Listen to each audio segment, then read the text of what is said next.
Ladies and gentlemen, on behalf of all of you present here, I'd like to thank first Dr. Ashok Das for agreeing to give us this lecture on Zoom. It's indeed going to be a wonderful talk with absolutely exquisite slides, because the album that he's going to talk about is not really freely available for, leave alone us, even for scholars to see sometime.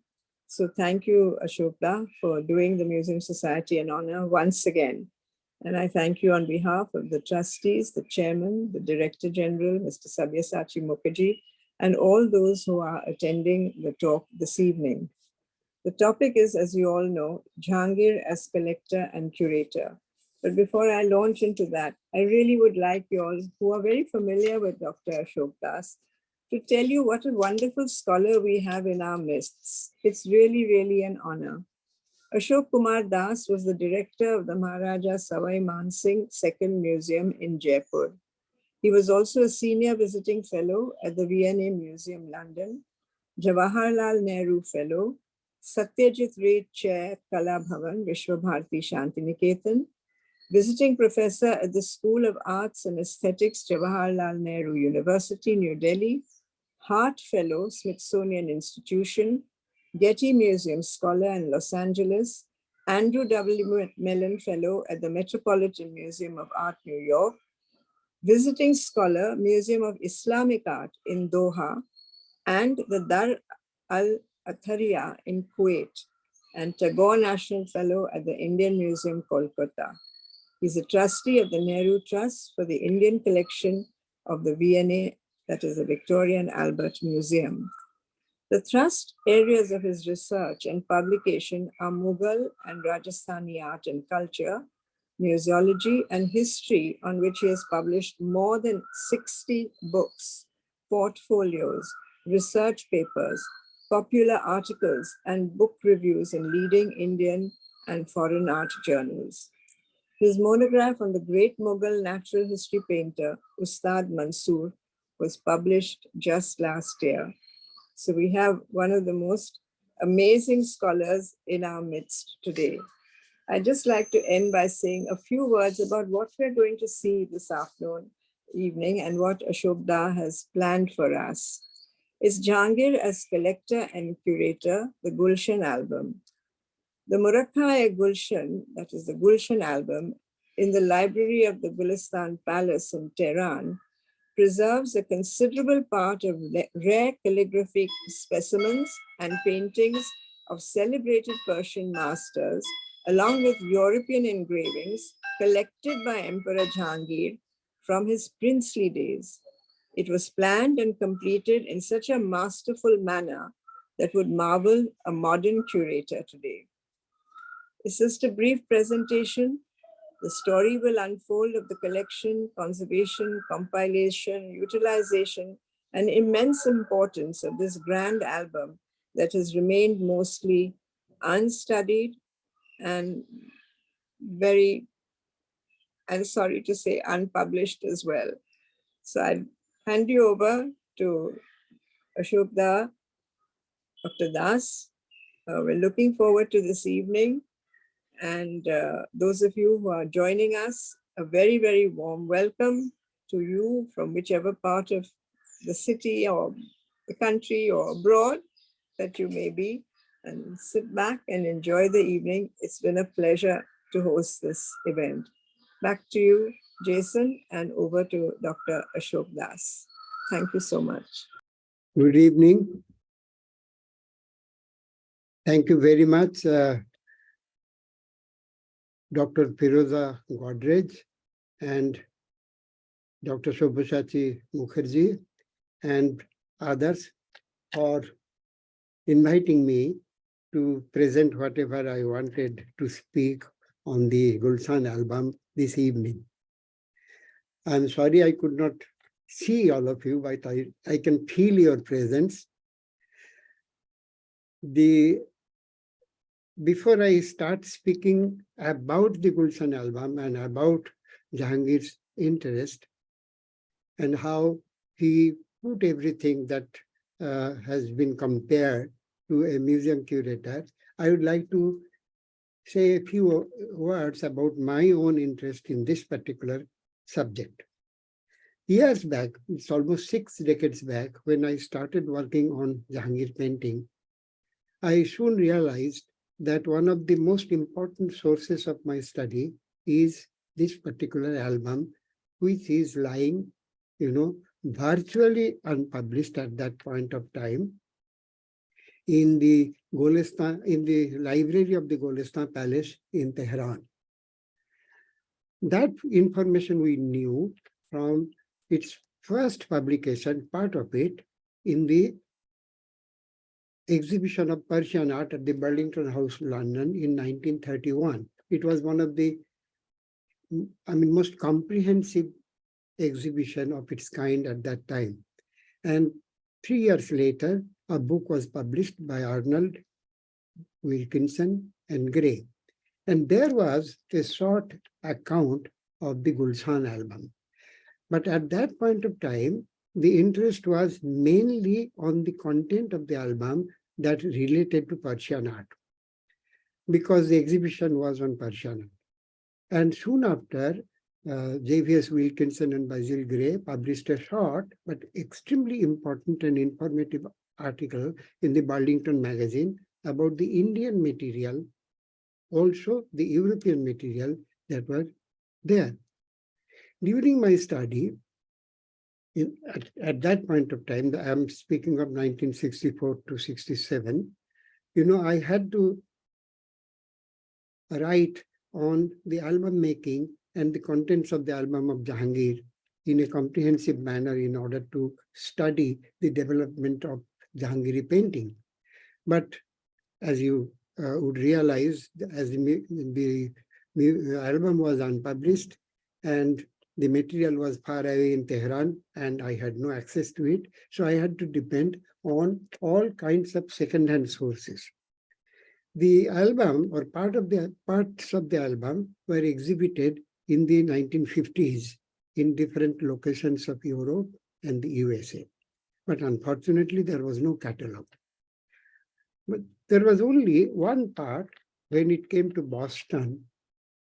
A small part of it related to the European engravings and other things were studied by a very sort of interesting scholar who was interested mostly on the European materials. And those materials were ultimately published by Milo Beach in a very interesting and important short article in the Bulletin of the Fine Arts of Boston Museum, Museum of Fine Art, Boston. So virtually depending on these things, isolated material here and there, and also combined with a visit to Berlin, not Berlin as such at that point of time, because there was a part of the Gulshan album, 25 pages to be precise, where in the German State Library, Berlin, which at that time was actually in the University Library of Tübingen. So I made a visit from London to Dublin to see the pages in the Chesterfield Library, then Museum in Paris, and then to Naprastek Museum in Prague, and finally to the Tübingen University Library to see those pages which were actually, taken out of the Gulshan album and collected by in different places. I, at that point of time, couldn't go to the United States and see the other pages that were already there. So that brings us to a very complicated story of this particular album. Now, the album, as I would narrate more elaborately, was actually started at the studio of Prince Salim, Jehangir, when he was a prince. He started taking interest in art and culture and calligraphy, bookmaking, and all these from the time when he was only 19. He started his own studio at Lahore with an emigre Persian painter, Akha Reza, as its head. And this continued till he 1600, when he revolted against his father and left for Allahabad. So at that point of time, we knew that Jehangir was interested in collecting, because from the evidence of the Jesuit head of the mission, which visited Akbar's court in 1595, Father Jerome Xavier's notes and letters, we know how Prince Salim was keen in getting European works of art, European engravings, paintings, and those pieces or those things that he could not, procure for his own collection, he dispatched his own painters to the father's chapel or residence to make copies out of that. So gradually, European engravings, Persian paintings, copies made by his own artists and assistants accumulated over a period of time. And then we get a first evidence of a kind of album making from one little note that I will show you. But before that, I will show you also, about how the album was bound, or rather a little late. I will show you all these things. Now, coming back to the history of the album, we find that it was perhaps taken away from the Mughal Imperial Library in Delhi by Nadir Shah in 1739. There is no formal account of that from the Persian side, but from our side we know that he took a huge lot of material from here, including rare manuscripts and albums. Now, the next point when we hear about this album is when it was inherited by Nasiruddin Shah Khazar, 1831 to 96, who was also interested. But at that point of time, we came to know for the first time that there was actually two albums, Muraqqah Gulshan and Muraqqah Gulistan. And one of the albums was in the Imperial Library, but the other remained with Nasiruddin Shah's private collection. And this we know from some later notices of the librarians of the Imperial Library, Badri Atabai or Mohit Tabatabai, who published their materials in 1965 and 67. But before that, there were other, publications coming from Mrs. Yedda Godar in the Ashari Iran in 1936, where she made extensive reference to the album and published some small, vignettes from it, which are mostly on the margins of the pages. In any case, the albums still remain out of bound, only partly tiny parts of them published here and there.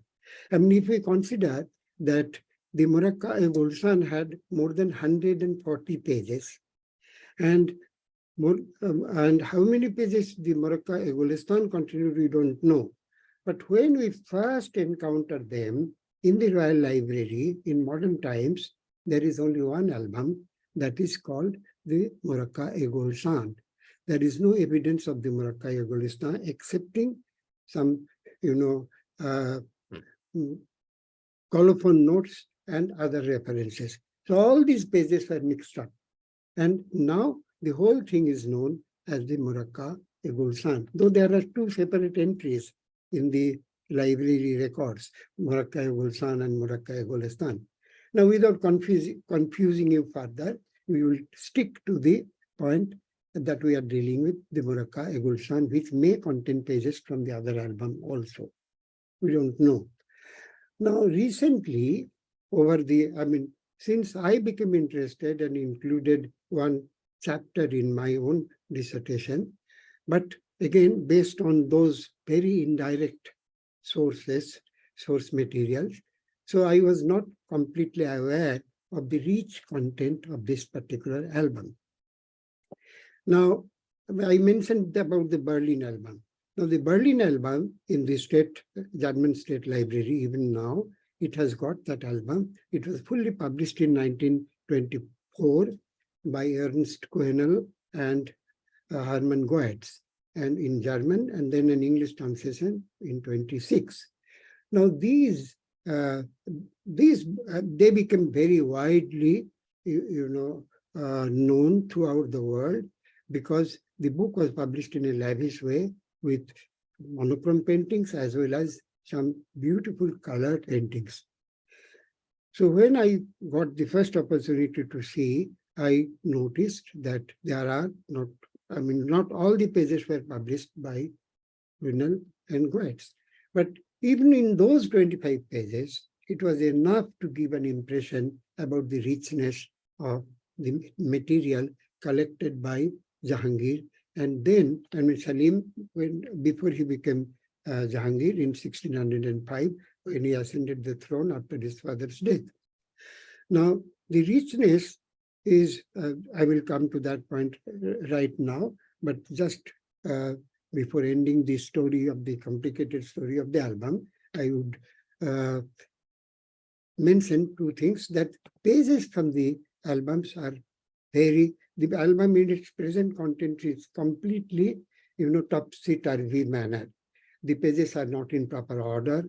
We don't know how many pages were there. We have no idea about the total content of these two albums, because pages or paintings from the Gulshan album started appearing in the market right from the time of 1860. In 1860, Karl Heinrich Brugsch from Germany, who was there in the embassy, he went there and he bought those 25 pages which are in the State Library in Berlin. So that was 1860, mind you. But soon after that, there were also pages coming out. We know two other pages were collected by another envoy who brought it to Prague, and they are on view in the Napreskek Museum in Prague. But in the 1920s, there were other, slow publications coming into into public domain, and these were the collections were in Paris, in Europe, and also in the United States. And to Hiramanek, from whom the pages went to Los Angeles County Museum of Art, to the Prier Sackler Galleries, to St. Louis Museum, and the Binney collection, which are now in the San Diego Museum, and so on. So, pages are there, 1, 2, 4, 5, 6, in many other collections. So that brings us to the number known to us so far, including the latest acquisition by the Museum of Islamic Art, Doha, where 5 pages were acquired from Switzerland from a sale in 2000, where the Prier Sackler also were able to acquire the 2 magnificent covers of the Gulshan album. So I'll show you now. So it was in 2000 sale, as late as that, these 2 manuscript cover of the Gulshan album came into the market and procured by Prier Sackler. These 2 are not completely published yet, but some of the details that one can see on this manuscript cover, which was supposedly prepared around 1610 and 11, and I will tell you the reason why this particular date is suggested, are really spellbinding. But some of the details that you find later on, when I will show you the margins of the albums, the hasiyas, they look exactly similar. Now, these 2 pages, as I told you, are the sort of latest appearance of parts of the Muraqqah Gulshan. Yeah. So this is the page, which has got the inscription mentioned that this was the colophon written by Mullah Hussain Kashmiri, Zareen Kalam, one of the Mughals' greatest calligraphers, in 1610 and 11 for the Muraqqah Gulistan. Now, these, along with some of the marginal decorations done by a young painter called Bulaki, are to be seen here. So this is still bound in the Muraqqah Gulshan in Tehran. Then, I come to a very important page. This is also in the Muraqqah Gulshan. And here, there is a figure on the top right. There is a figure of an old bearded man and writing on a book. And in that book, he writes that this he is noting at the Shahi Burj in Agra in March 1600, when Salim was still in Agra. He was to leave for Allahabad just 4 months later as a rebel. And then, this should give you some idea about, we have seen the covers, now we have seen a page. Now, the album is arranged in a manner where the pages of containing the calligraphic writings are visible in one opening, and in the next opening, you will find the pages containing the painting along with some decorated border. But here, as you see, that the inside, the central portion is the calligraphy with illuminations done by another painter, and then the marginal decorations. And the marginal decorations are also very minutely, delicately painted designs along with human figures. And these human figures are very lightly colored. So this is the order of the album, that in each opening you will find on 2 sides the calligraphic pages with border illustrations containing human figures in most cases, or 2 pages of paintings with not human figure, but other details, as you will see here.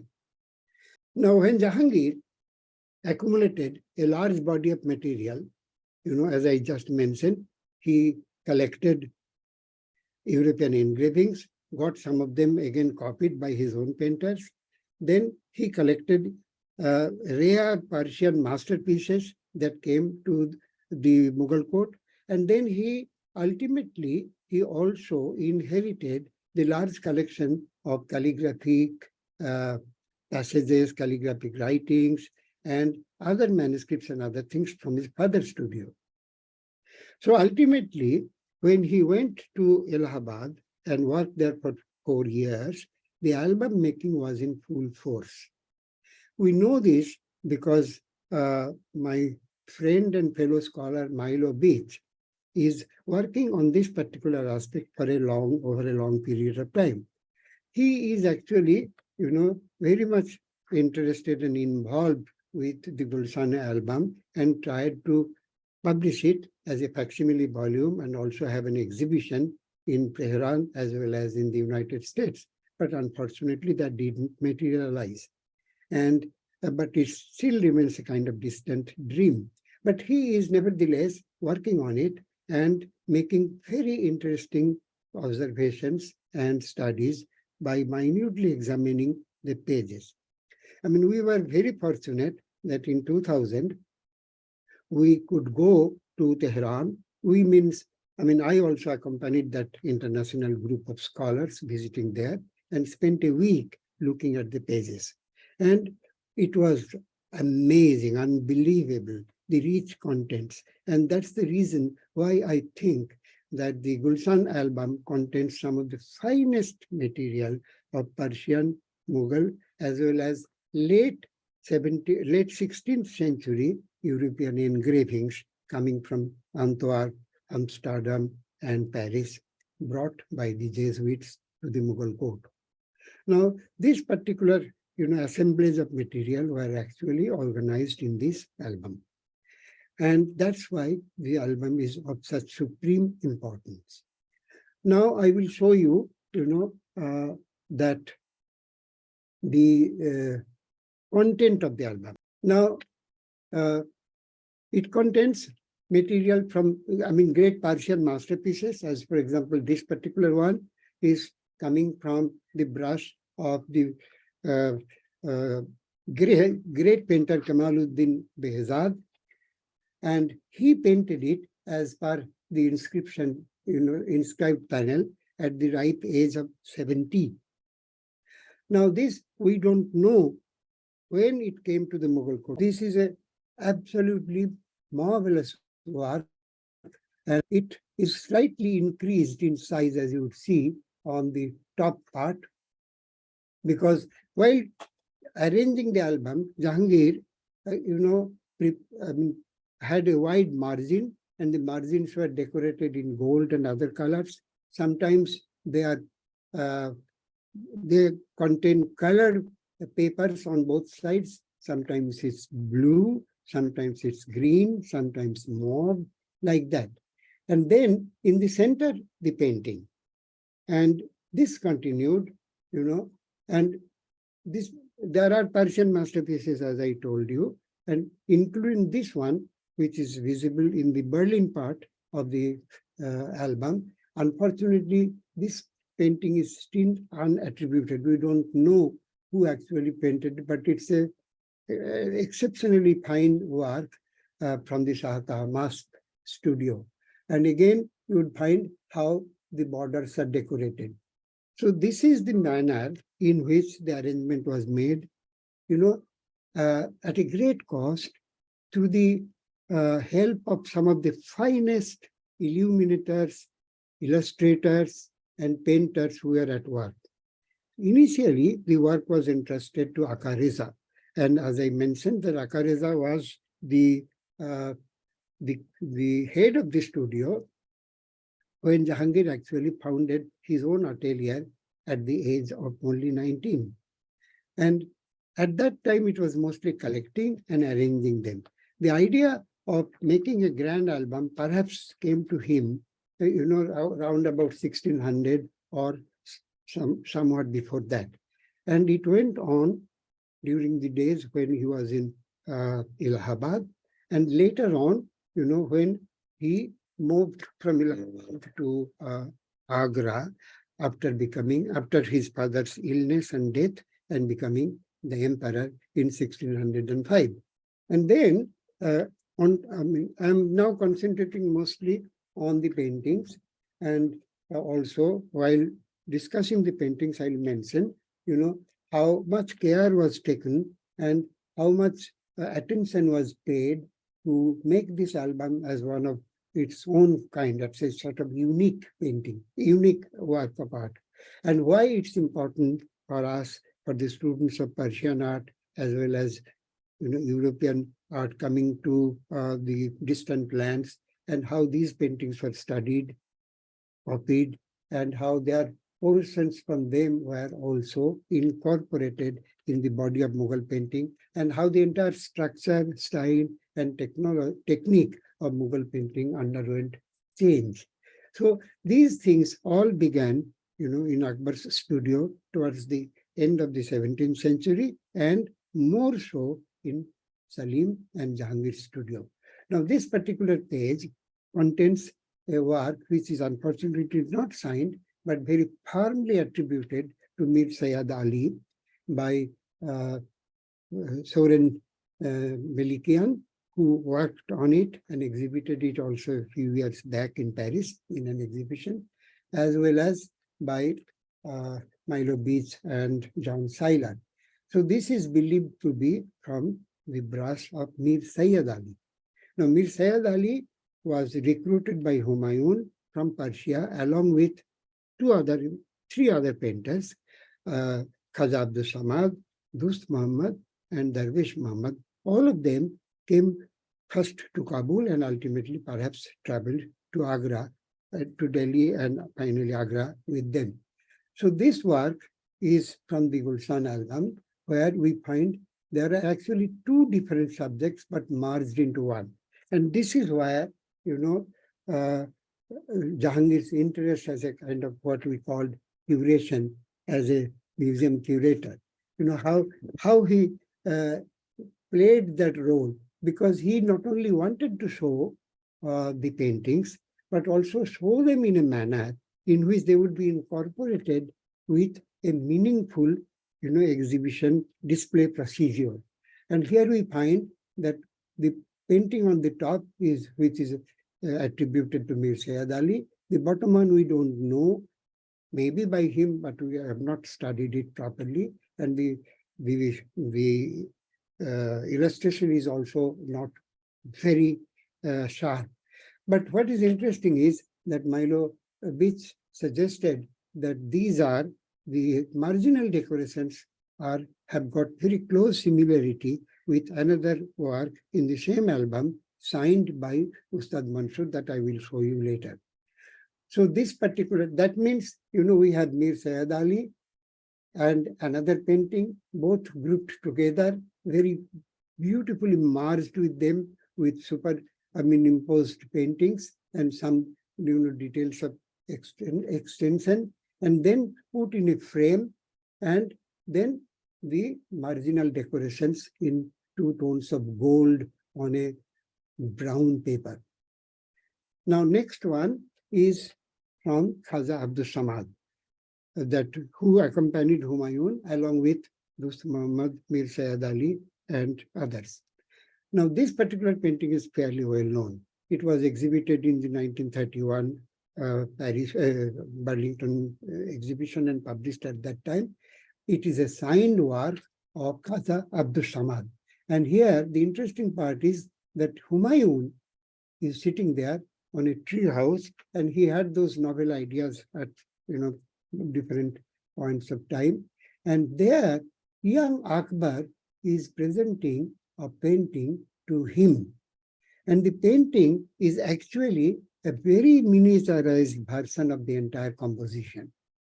Now, both Mir Sayyid Ali and Khaja Abdul Samad could paint, extremely in minute details, and there are contemporary evidence of how Humayun, became, engaged them, and their minute works were ultimately presented to rulers abroad.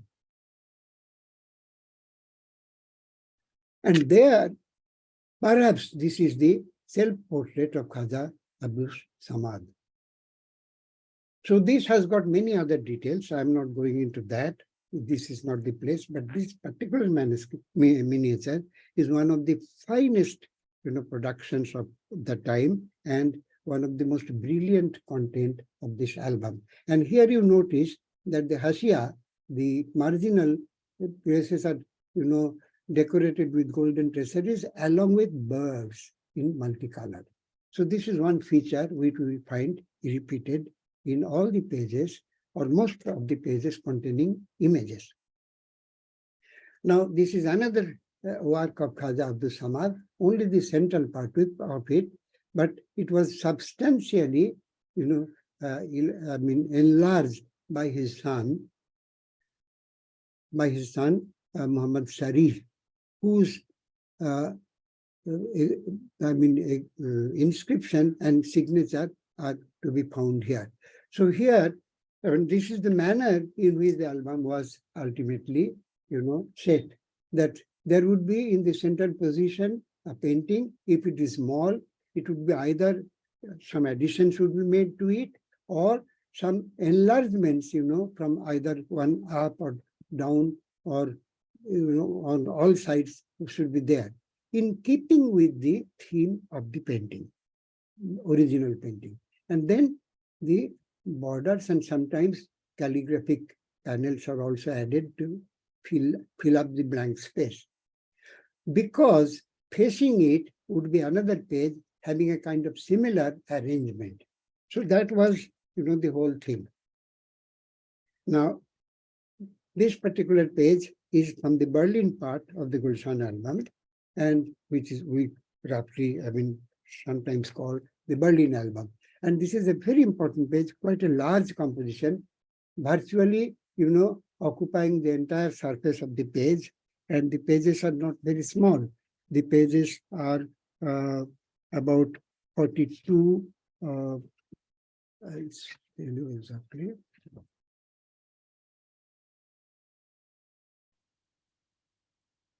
Sorry. Anyway, this one has got many details which are of great interest, as it shows that Humayun, along with his strange brothers, but all of them are here together, have gone out of Kabul and, in an orange grove to observe a particular festival, along with members of the Zanana. So here we find them, prepared in a very strange manner, which was a forte of Dost Muhammad, who was a leading painter of Shah Tahmasp studio in Persia.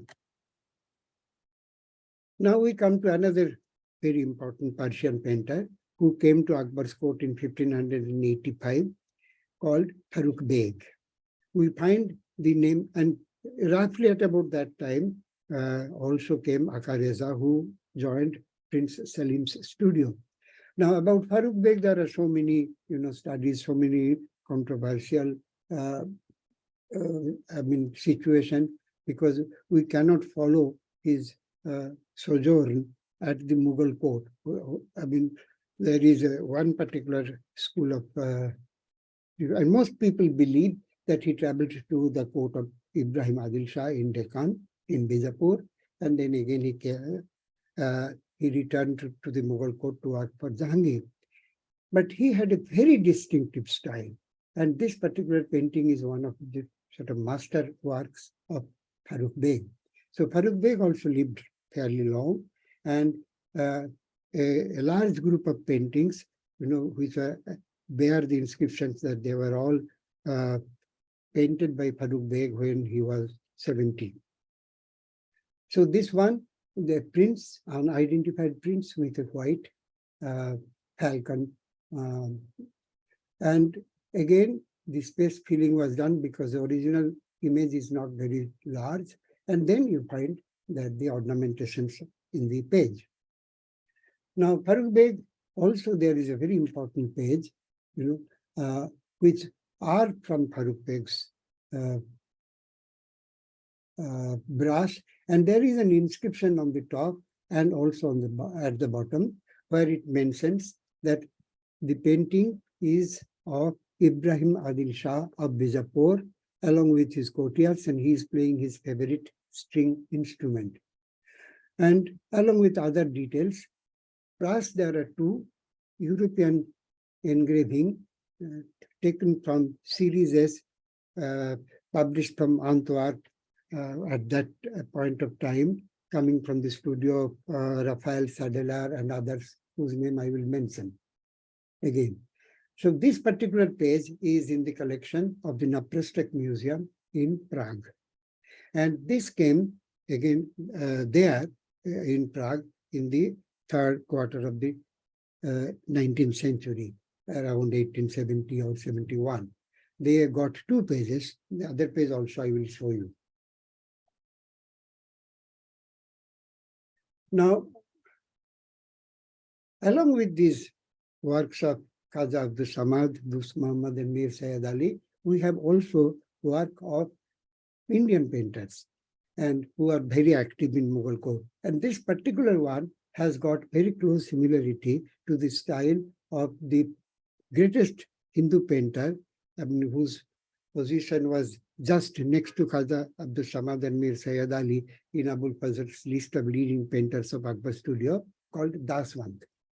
He was a Kahar, and he unfortunately died by suicide in 1585. So we have a very limited number of his work, which are mostly in the Razamnama manuscript in the Jaipur Museum collection, but not fully published. So this one, I have a feeling that this particular one is definitely coming from him and finished by some other painters of the Mughal studio. Then the Berlin part also, that part is also Berlin, and this part is also Berlin, not the Tehran. But this one is a very interesting copy of a very remarkable composition in the Shah Tahmasp's Shahnama called Haftbad and the Worm. And there is an inscription here from where we know that this was done by Aka Reza, the head of the Salim's studio, who continued to work for him until at least 1620.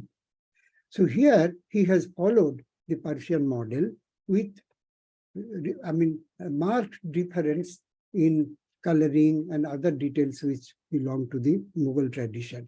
But again, Aka Reza was basically a conventional painter who still stuck to his, Persian tradition, and not much of, Mughal elements are to be found in his works as in others or of his son and others. Now, this part is again from the Gulshan album in Tehran, and this also is a work of Aka Reza, a signed work. And here again, he is following closely the Persian model, as was his contemporary Farrukh Beg, and also there was another painter. Some people believe that both Farrukh Beg and Farrukh Hussain are same, but I don't subscribe to that view even now. Anyway, now coming to again Aka Reza. So this is the second page in the Naprastek Museum that I just mentioned. And here we find a small image, this one, by Aka Reza, bearing his signature. But this was considerably enlarged here and here. And again here with two interesting European engravings. And these we know because their legends are visible, and they were all coming from the studio of the Sadeler brothers in Antwerp from between 1585 and later. And the amazing part is that it was published there in 1585. Some was also published in 1601, and it reached Mughal court within 3-4 years' time. And the Mughals, especially Salim, immediately jumped for them and collected them. And then he utilized some of them also, that I will show you. So here, this page, again, we find the images and the hashia, which decorated with landscape designs in gold, interspersed with multicolored tiny birds. Now, this one, very recently, while conserving those two pages in Naprastek Museum, the conservators noticed a very prominent inscription here, giving the name of Aka Reza and the name of Shah Salim. Now, Salim, in his princely days, was originally called Shahzada Salim. Then he became, he became a little sort of rebellious, not a little, rebellious, and then the title changed to Shah Salim. And when he left for Allahabad and declared, then he became Adi Shah Salim. And after he became emperor, he became Jehangir, Badshah Jehangir. And we have signatures of Aka Reza in all 4 appellations. Aka Reza, Shah Salim, Shahzada Salim, Shah Salim, Padishah Salim, and then Aka Reza Jehangir Shahi. So here, from this particular information, it's possible for us to make the deduction that it was built, the album making was in good progress when this particular portion was added by Aka Reza between 1600 and 1605, when he was in Agra and Allahabad. Now, you have seen that very interesting composition of Behzad, Kamaluddin Behzad, at the age of 17. But here you find, how he, Salim, when he became Jehangir, and the album making was in full progress. And since this is a horizontal painting, perhaps Jehangir felt that there should be another horizontal composition to face the original work of Behzad. So what else but to make a good copy? So he entrusted his important Akbar period painter Nanha to do the copying. And while arranging the copy there were some additions were made here in this portion. Otherwise, this is a faithful copy. And here, in Jehangir's autograph, in Jehangir's handwriting, he mentions that he instructed Nanha to make a copy of the work of Behzad for the album. Then I just mentioned that there were a lot of European engravings that was coming to the Mughal court. Now, these European engravings were avidly collected by Jehangir, as we come to know from the evidence of the Jesuits. Now, here we find that this particular one has got only European engravings. This is a large piece along with two small ones. And these have all been properly identified, because there are recently many new publications and younger scholars are coming to study this manuscript. We have a new book by Mika Natif. Then there are studies by, it was started actually by Eva Koch, who was studying the European sources. Taking the cue from Milo Beach's earlier article of 1965. And then we find also, other like Kavita Singh, like Dennis Meritis, they are also working in the same field and coming up with new identification and new discoveries. I made only few names, there are many others also. So when I started, to take interest in these things, there are not many people. But now the Gulshan album and the other paintings from the same in different collections have opened practically the floodgate. But Gulshan still is important because of the content of the calligraphic pages, which have not all of them have yet been identified.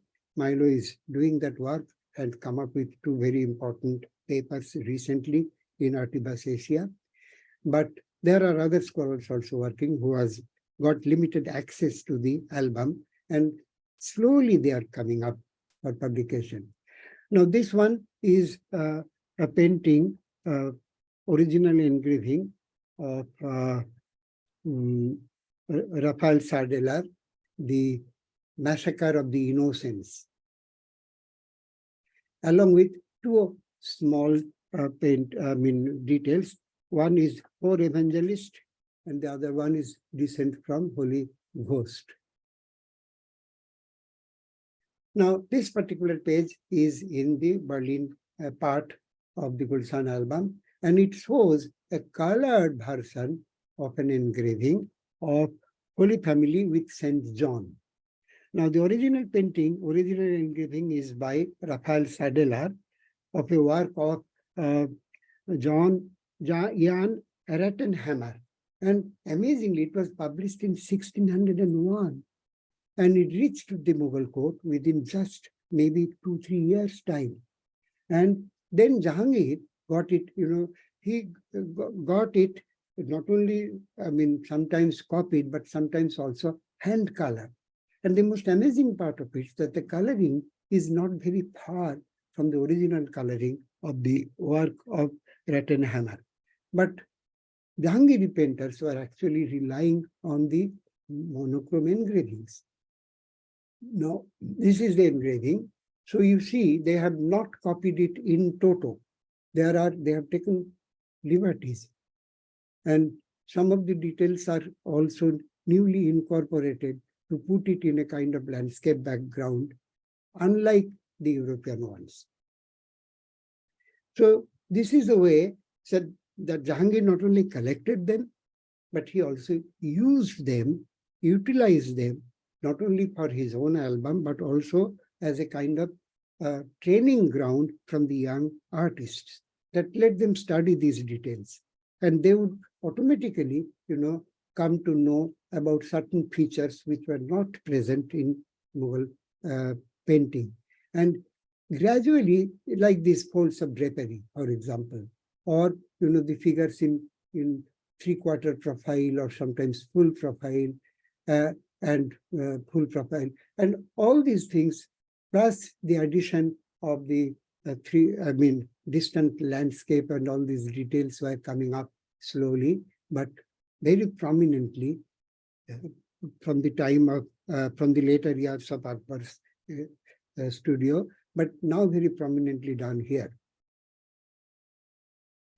Now, this is another page from the Gulshan album. It was originally published in monochrome by Milo, but later on, this particular one is by a very interesting and very sort of underrated but very important painter called Farooq Chela. He was very active towards the end of the 16th century in Akbar's studio as well as in Jehangir's studio. And here, he has completely transformed a European subject into a Mughal painting. The coloring and other things and all these details are there. So this painting actually has many important elements for study, but the original is, Sacrifice of Noah by Crispin de Paz after Martin de Vos's work, which again came through the Jesuit source to the Mughal court, between 1595 and 1606-7, when things were coming and Jehangir was in his collecting spree. Now, this one is a very important one and a very interesting one, collected by the Free Art Sackler Gallery several years back. And this one is also a page. Here I am showing only the details. And this is supposed to be, because this is not a Mughal work. And competent scholars identified it as a work of a Portuguese painter who accompanied the Mughal Jesuit mission of Father Jerome Xavier to Lahore in 1595. And there, unfortunately, the name of the painter hasn't mentioned. But Xavier mentions in his report, in his notes and later, that Salim immediately, wanted some paintings to be done, wanted some painting from the Jesuits, which they unfortunately couldn't give to him. So he sent his painters to make copies, and at the same time, when he found a Portuguese painter, he immediately employed him. He was employed him in his studio. But we don't know much about that. But from this particular painting, from this particular copy, bound with in the Muraqqah Gulshan, but then removed and ultimately making its way to the Free Art Sackler Gallery, was by this particular painter. So Gavin Alexander Bailey and Milovich, both of them are of the opinion that this is perhaps the work of that unknown Portuguese painter done for Salim and ultimately incorporated in the album. Now, this one and the next one are two very important pages from the Gulshan album, where we find the name of two female painters. And one of them, Nadira Banu, is the daughter of Ali Kuli, and she expressly mentions that she is a Sagird of Akareza, a student. And so we find, so many point of information from this inscription, which is written here. Now, this is a European copy. All the 5 compositions are copied from European engravings which have been identified. And this one is a copy of St. Matthew with lion. But it is not a mere copy. It has been very cleverly and very interestingly changed. At positive time, I'm not showing you the detail of the original. But here, the important fact is that this was done by a girl, a woman painter, who was a student of, who was the daughter of a painter and a student of Akareza and working for Salim. So Salim not only encouraged, younger painters to, work for him in his studio. And when the album making was in its full swing and it needed the work of many painters, so some of these younger people were recruited, employed along with the girls from the Zanana as well. And this is another painting where, Adam and Eve after the fall. So there is a passage taken from that. And there is an inscription here, which gives the name of Rakaya Banu, another female painter. So this is a copy of a Sahasafi period of work. And this is also, a signed work and of 2 calligraphers, and all arranged in a page, not very happily assembled. But the point is that how these things were, put together, and we have unfortunately don't have the image of the facing page, and how that were arranged. But obviously, there is no doubt that the dimensions would be very similar. Now we coming to the last, few pages, because here we find that the Salim's painters were actually assembling the important calligraphic panels collected by them. So these were calligraphies made by celebrated Persian scribes like Sultan Ali, like Mir Ali al-Haravi, like Zafar, and Mir Ali. And all these were not only collected and highly valued and revered, but then Salim assembled them, along with pages from Hafiz, from Anwari, and from other eminent Persian authors. So all these things are put in the center, and the wide hashiya was, elaborately decorated with human figures. And here we find that a prince is on horseback along with an attendant, and there the name of Manṣūr Naqqas is mentioned, who ultimately, turned into the finest and one of the greatest animal painters in the world. This is another page, and this one, the decoration of this page has got close similarity with the page I showed earlier, that contained Mullah Hussain Kashmiri's colophon note dated 1610-11. The similar Simurg and dragon features and other details are given, along with birds. Here the birds are in pairs. This is another page, and this has recently been attributed by Milo Beach to Abul Hasan. Now, Abul Hasan was son of Aka Reza, and he became the greatest painter of Jehangir's time, who was given the title Nadirul Zaman, along with Ustād Manṣūr, who was given the title Nadirul Asad. So both of them, worked very sort of prolific in Salim's court in Allahabad, as well as later on in Jehangir's court in Agra and elsewhere. So here we find that there are, genre scenes. A potter is there, then a scribe is here. So these are all mixed up in a way. But Milo is working on a detailed examination of some of the pages where he could identify the correlation of the script of the, calligraphic portions and the pages and the images that were selected for the border decoration.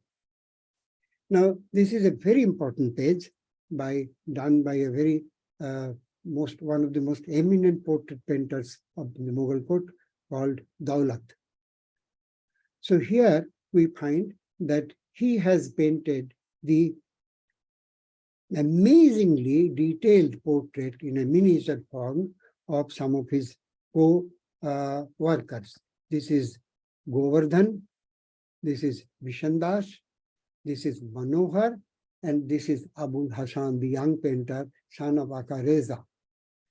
So this is an invaluable, document that is preserved in the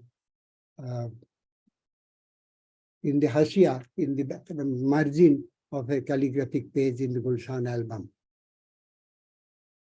Now I come to the sort of end with two images that I just wanted to show that Jehangir at that point of time, before encouraging Ustād Manṣūr to become solely a painter of animals and birds and flowers, but even in the Gulshan album, both in the Berlin portion as well as in the Tehran portion, we find images of these birds. So here we find a pair of pigeons given such great prominence to occupy almost a full page. And here we find a pair of rosy pastors, and this is interestingly, this particular page in the Berlin portion is painted on cloth. So maybe that Jehangir has used an earlier painting done in the Akbar's court, where we have several paintings were done on cloth, on linen. So, I mean, with this, I came to the end of the show.